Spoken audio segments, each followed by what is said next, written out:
చెప్తా. అందరి నుల్లి government teachers కి 40 నుండి 70,000 దాకా జీతం వస్తుంది. ఊళ్ళోళ్ళందరూ గవర్నమెంట్ స్కూల్ పంపిస్తారు కదా, అలా పిల్లల్ని ఎవరిని నమ్మాల స్కూల్ కు పంపిస్తారు. ఇంకేమంది సార్, ఆ గవర్నమెంట్ లో చెప్పే టీచర్ ని నమ్మే పంపిస్తారు. మరి కొంతమంది ప్రభుత్వ టీచర్ పిల్లలు ఏ స్కూల్లో చదువుతారు? ఎలా చదువుతారు సార్? 99% ప్రభుత్వ టీచర్ల పిల్లలు మన ప్రైవేట్ స్కూళ్ళలోనే చదువుతారు.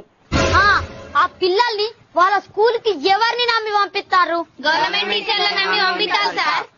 కొంతమంది గవర్నమెంట్ టీచర్స్ 40 నుండి 70,000 దాకా జీతం తీసుకొని కూడా వాళ్ళ మీద వాళ్ళకే నమ్మకం లేక వాళ్ళ పిల్లల్ని మన స్కూల్ పంపిస్తారు. పంపిస్తాలా? విపరీతంగా తేనెటీగలు వచ్చేసాయి ఇంట్లోకి.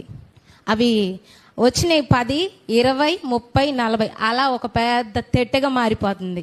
అయితే అమ్మకి ఫోన్ చేసి, అమ్మ ఇట్లా తేనెటీగలు వచ్చాయి, నాకేమో భయం వేస్తుందమ్మా అంటే, అమ్మ అన్నది, పిచ్చిదానా ప్రార్థన చేయి, ప్రార్థన చేస్తే అవే పోతాయమ్మా అని అన్నది. అవునా నిజమా అనేటట్టుంది తెలుసా.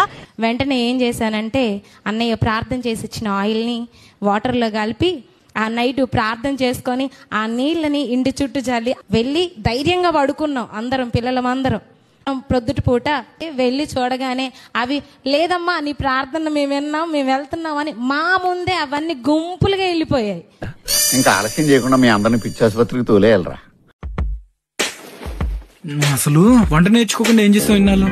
నీకొచ్చా? కొంచెం కొంచెం. అయితే పెళ్ళయ్యేసరికి పూర్తిగా నేర్చు. ఏంటి వేషాలా?